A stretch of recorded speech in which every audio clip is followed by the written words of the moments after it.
Super going through the host. This is cool. My name's Connor. I've been doing stand-up for about 10 years. And this has to be the first time I've told jokes in a skate shop. This is new to me. Let's just roll with it.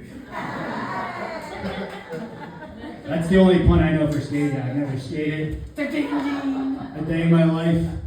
No, I'm happy to get out of here. I got two young kids myself. They're 8 and 6, and they were just a big pain in the ass today. Couldn't wait to leave my house.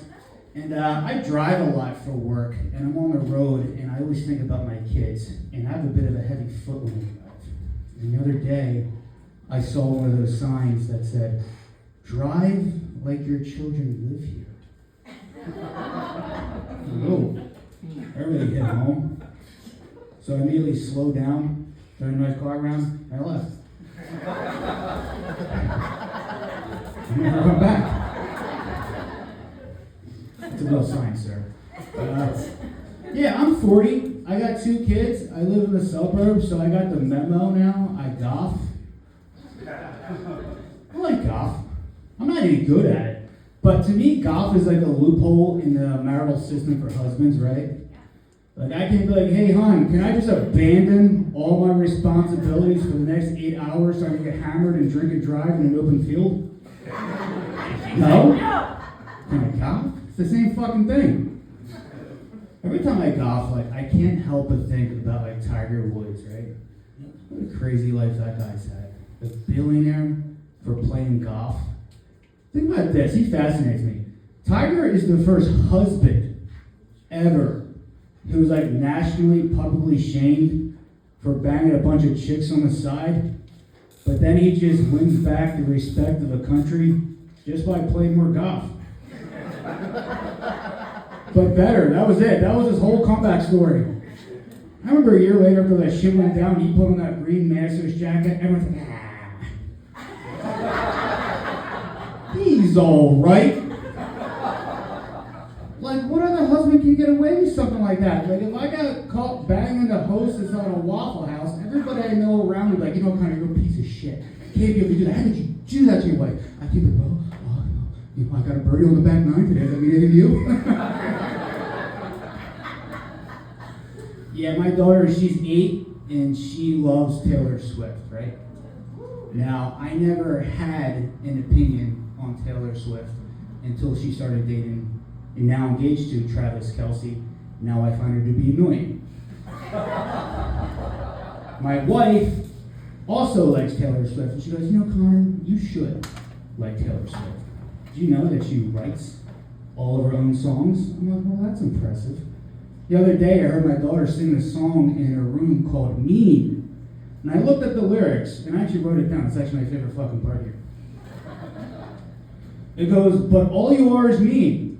All you are is mean, and a liar, and pathetic, and alone in life, and mean, and mean, and mean, and mean."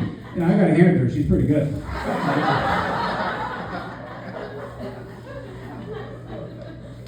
We did our big family trip. We went to Disney World. That's fun. I mean, they're 8 and 6. To me, that's the best trip to take kids on because it's nothing but fun. It's the most fun they're ever going to have. I don't believe on taking like young kids on a trip where you think they're going to get something out of it education-wise. I remember when I was in 6th grade, my family took me to Germany in the summer during a heat wave, and all I did was complain. We're on a tour. I'm like, I'm hot. I'm hungry. I'm tired. Yeah, pretty tacky things to be saying while I'm on a tour of a concentration camp. We're never taking you back to Germany again, Connor.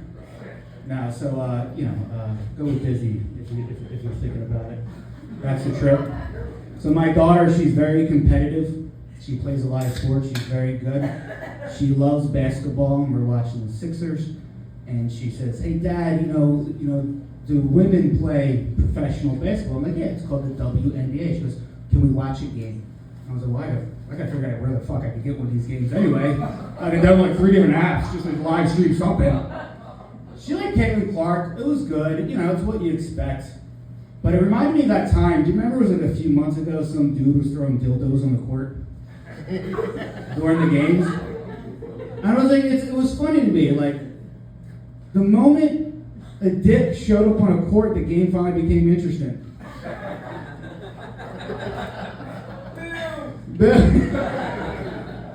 It was me. I was the one who threw the dildos. You dick! Now, believe it or not, there's worse shit to watch in the WNBA. I found myself watching a reality show called The Baldwins. Do you know Alec Baldwin has a reality show? Him and his wife? Here's something you may not know. I didn't know this. Alec Baldwin has 7 kids.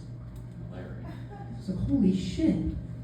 Guess that guy has a hard time shooting blanks in the bed and on set. Oh yeah, that's serious stuff.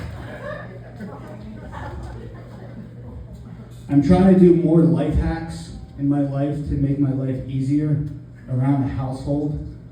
I've only done 2. Today I successfully did one. I was like hanging a frame and I did something where you put like strip on the back of it, the punch hook. It lined up perfect. It was great.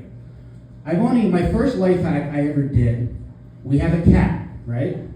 And she started pissing in different areas, and I love this cat. She pissed on the wood in her living room. Now, I don't know if anybody here has ever tried to get the smell or the stain of cat urine out of wood. It's almost impossible to do. So I looked up all these different hacks, and I finally found one that worked. I took my cat, I put her in a cat carrier, I took her to the vet, and I put her down. I haven't smelled piss there since. You guys are a fun crowd. Beers are starting to flow. I'm the warm-up cat here. You may have not known this, but Kim Kardashian recently took the bar exam. She did. And she failed. Yeah, I'm not knocking her for that. You know, I'd fail too. That's a tough thing to do. She should probably go to law school. That would help before you take that test. You know, I give her credit because she's a billionaire. She doesn't have to do this. Now, I assume she's doing it maybe to honor her biological father. Now, if you don't recall, her deceased father is Richard Kardashian, and he was one of the defendants for OJ. Yeah. I was like, if it makes Kim feel any better, even without a law degree, she still managed to get off more black athletes than her dad.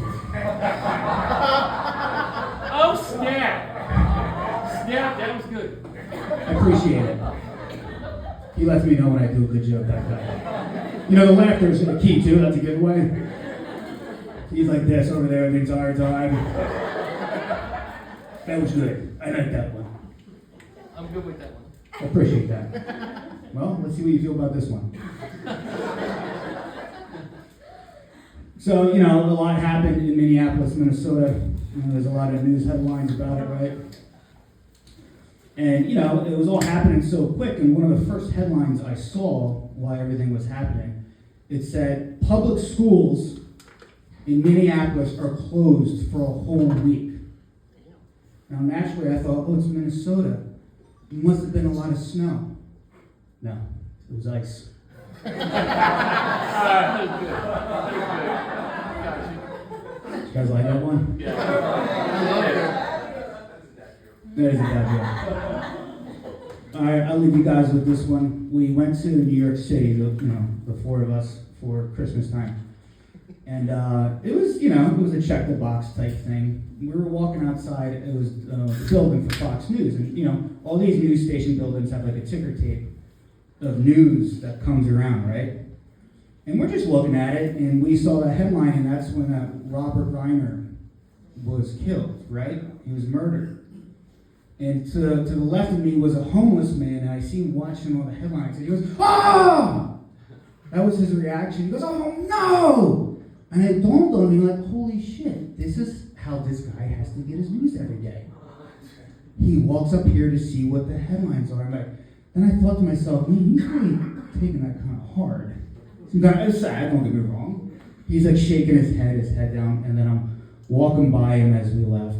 I just hear him say, "Fuck, man, Patrick Mahomes tore his ACL." All right, guys, that's all my time. I appreciate it.